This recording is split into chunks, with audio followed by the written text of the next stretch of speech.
and Braun-Duin, and Matt Nass, 2 players sitting at 10 and 1. This is a big match here. There's only 3 players in the tournament at 10 and 1. Going into the legacy portion at the end of the day with an 11-1 record is about as close as you can get to being locked for top 8. And I know, talking with Osip just, during the last match that we covered, watching Matt Nass play, we said, hey, if Matt Nass knew that he was going to go 6-2 in Standard when he was playing Elves and Legacy, he'd be thrilled. He would be thrilled.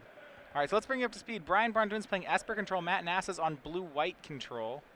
An excellent, so a very dynamic matchup here. You're in heaven. This is great. Well, Brian's Esper deck's a little different. He just has a full 4 main deck Blood Barons, no Aetherlings.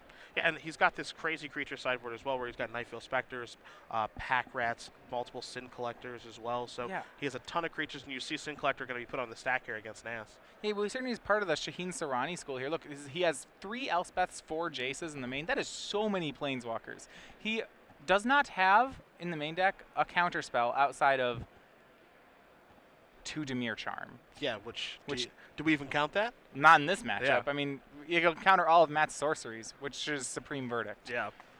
Going to be a tough one to counter. Yeah. So Brian really is, despite the fact that they're both control decks, this post-board game is really kind of one is an aggro deck here. Yeah, he's basically a tap-out control deck after sideboard. It's Nightveil Specter and Sin Collector in play. Nass does have a Jace that's at 5 right now, but Nightveil Specter in this type of mirror-esque match is really, really quite good, as most things as you turn over, you'll be able to cast. And, of course, land drops are key, which Nightveil Specter can provide you with as well. So that's what BBD is going to do first. He's going to put a Plains into play. Now he's going to tap 5 mana. So what's this going to be? Well, it looks like it's going to be a Blood Baron of Viscopa. He doesn't have to leave up mana for counter spells because he doesn't have any. Yeah. So there's a Dissolve from Nass. Immediately going to counter that. Bottoms up goes the top card. And Nass is going to untap, take a draw. Let's see what he finds. A Detention Sphere, which is pretty useful, actually. Yeah, so really in this matchup, what all Matt has to do is he has to answer everything.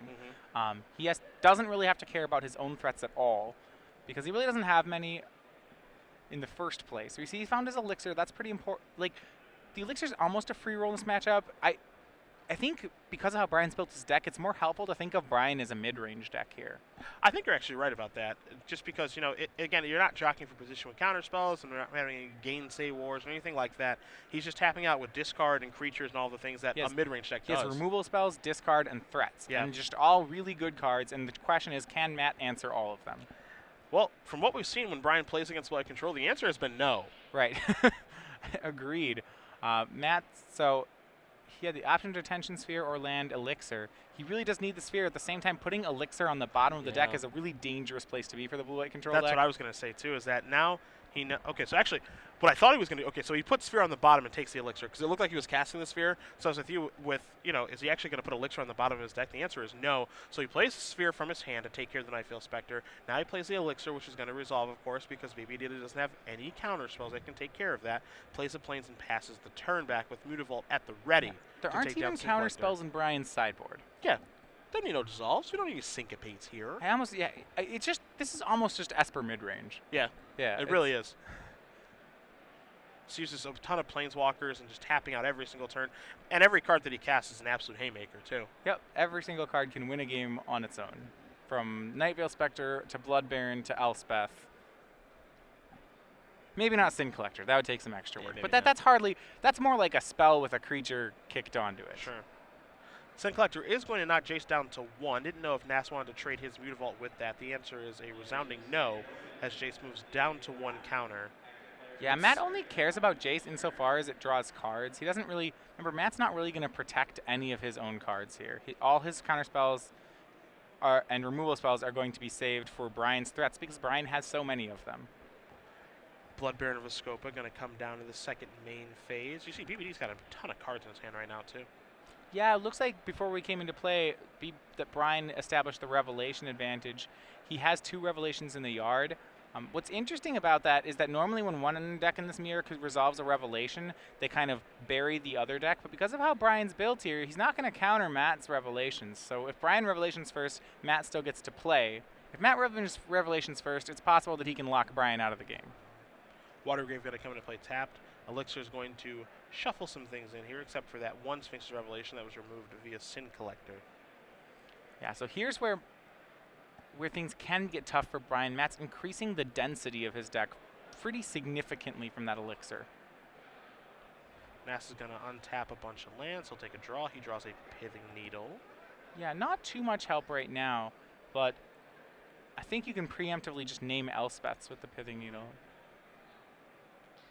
Jace is going to take up to 2, so we'll see that come into play for the next turn.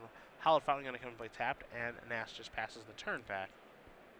Yeah, he is short on control cards right now. He has at least another land and a Pithing Needle and only a 4-card hand. See a Sin Collector over there for BBD, and the thing I like about his deck is that he can always check to make sure the coast is clear with Sin Collector and Thoughtseize. Right. That's the danger about when you play blue-white from the Esper side, is that Esper can just clears away the counter spells and then starts casting more threats. Dissolve is going to immediately counter that Sin Collector. Nass couldn't counter it fast enough. This is going to scry now. You either counter it or you counter it, right? Yeah. It's gonna get the dissolve one way or the another. Better, at least this way you get to scry one and then it can be reshuffled. All right, so let's see what BBD is going to do now, because now the coast is most likely clear for him to resolve some sort of big spell. The question is, which big spell does he want to resolve? Yeah, and he doesn't have Aetherling. That's always the one that control decks would be most scared of. But Jace is pretty good. And that's going to get negated. Yeah, it does look like Brian still has a pair of Sphinx's Revelations left in his hand. So he plays his land, taps 3 mana. Now D-Sphere is going to take care of that Jace. Nass will consult his hand very quickly. Bye-bye Jace. And no attacks. Yeah, so there's a Revelation in Brian's hand. I think maybe just one, but Matt doesn't have one right now, which is pretty relevant at the moment. What Matt has right now is lands and Pithing Needle, nothing else. So let's go back. Brian did not attack with the Blood Baron last turn. Which I like, because had he attacked, there was a Jace Tree that would have gone on the stack, would have made Blood Baron into a 3/4, and then 2 Mutavaults could have taken it down. Right. So no reason to give Nass the option to do that right now, especially when Brian feels like he's in the driver's seat. And by every indication right now, from looking at Matt Nass's hand, he is in the driver's seat, as these 2 creatures are going to attack, and 2 Mutavaults are going to double block that Blood Baron. A profitable trade there for Brian. Yeah, I mean, getting 2 lands from a control deck is pretty good. Matt, and especially when Brian has a Revelation in hand to find more threats. I think what Brian needs to be careful of is he needs to count threats in his deck.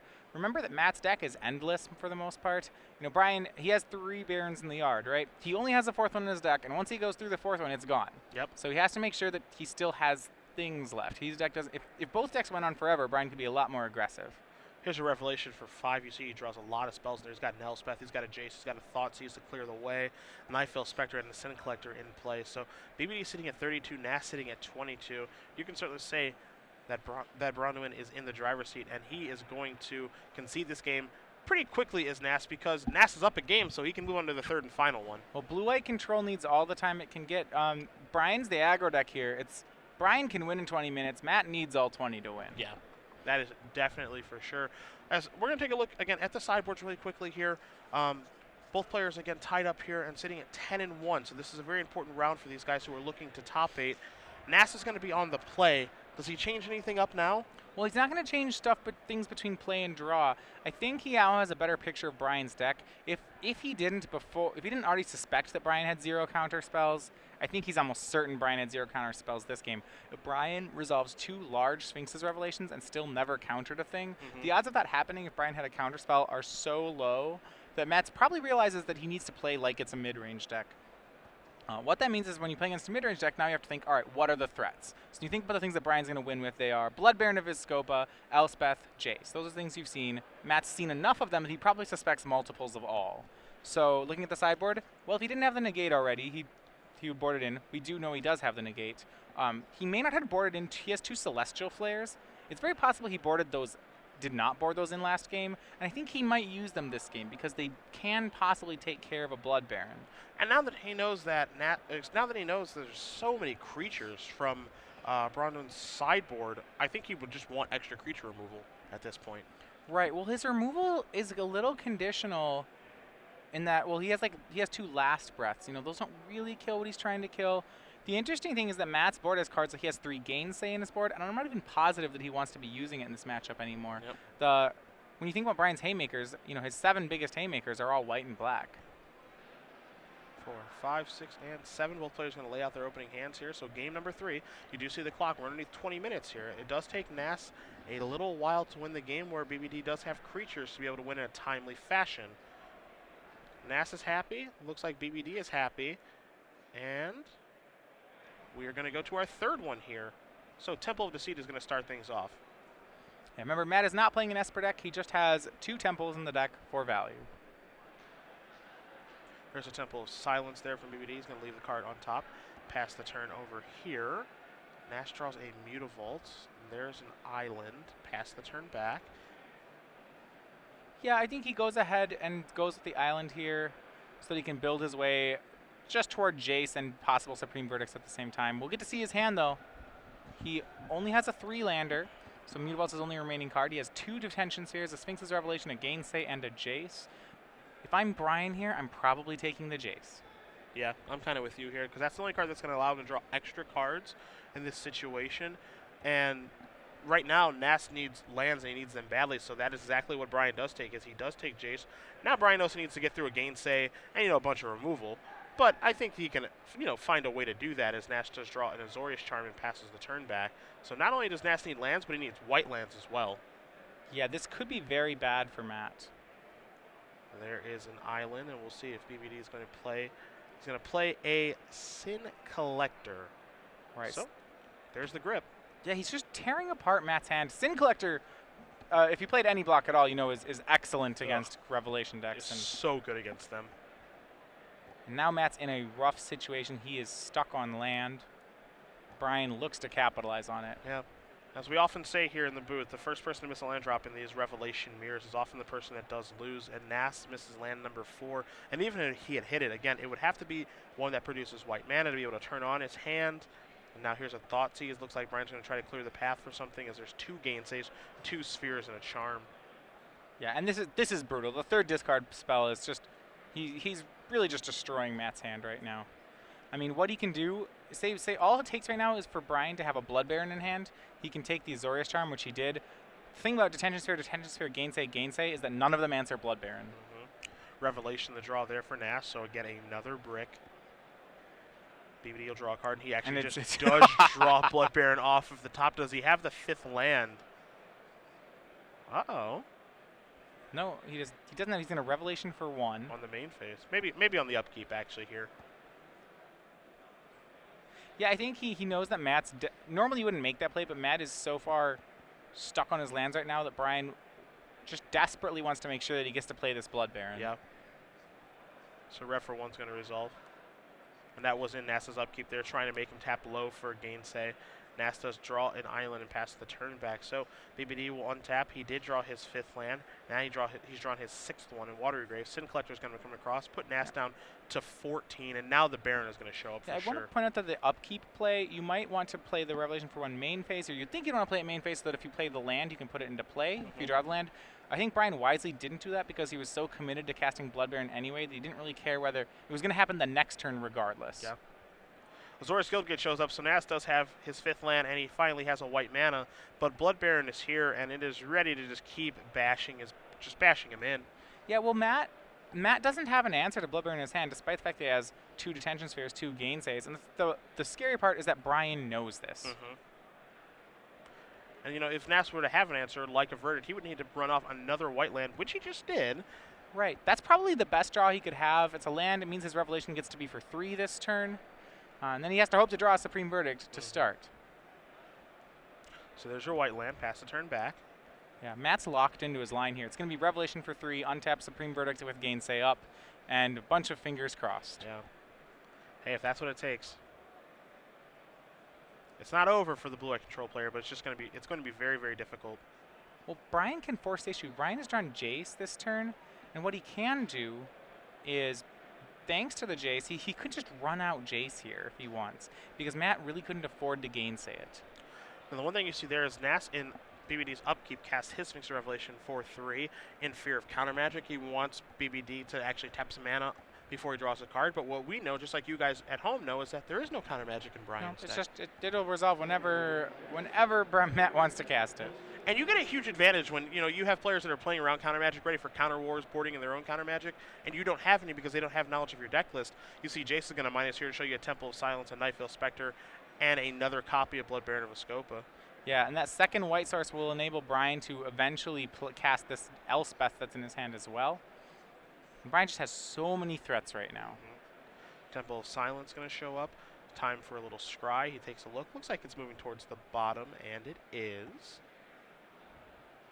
Going to pass the turn back. Nass is going to draw a card here. So as you mentioned, he needs to find a Supreme Verdict to be able to get back in this. And then that's step one. And let me tell you, the list has at least 6 steps on it. Yeah. It really, really does. It is not even close to over if he has a Verdict. As he's going to play a Mutavault for his land. And 3, 4. This is going to be a Jace. It looks like it's going to be a Jace. That will put him at 1. Yeah. He's going to have to plus it to stay alive. Yeah. He's hanging on. Barely.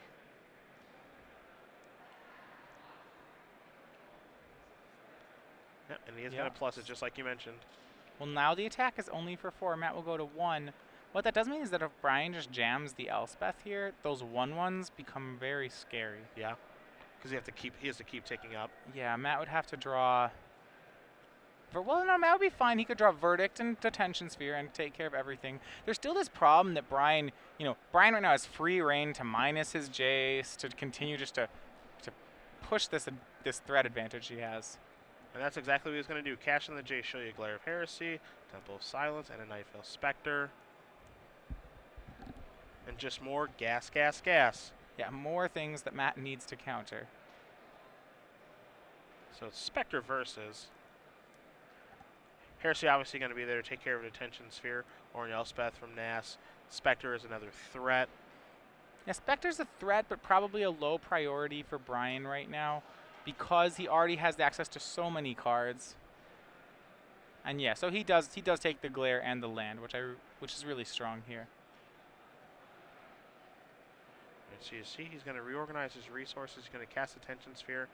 Gainsay is going to counter. Really quickly Gainsay. Gainsay, of course, that Brian did know about.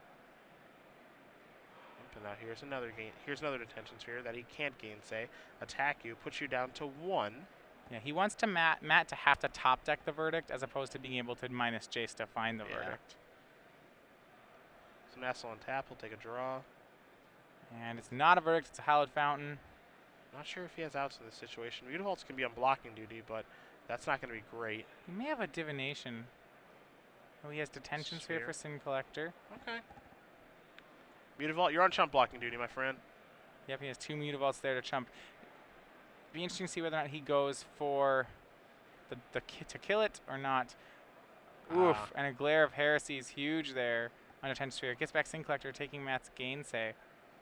See the hand there of just double Mutavault's going to try to block here on Blood Baron, but you see the hand right now, doubled Hollow Fountain and Detention Sphere. Hero's Downfall is going to take care of one of those. Yeah, and that was on the block, so Matt will lose both Mutavaults. Down to 6 lands, and most likely out of time. Well, Brian is down to 4 cards. That's a Matt. If he top stacks the Supreme Verdict, we still have a game. Yeah, there's a Thoughtseize to take care of this. I mean, I don't know how much of one we have, but as you now the Elspeth is live. Yeah.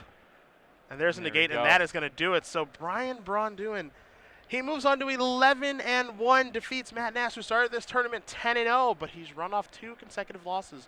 1 to Alex Bertensini, 1 to BBD. He's still in perfectly good shape to top 8 Well, the good news is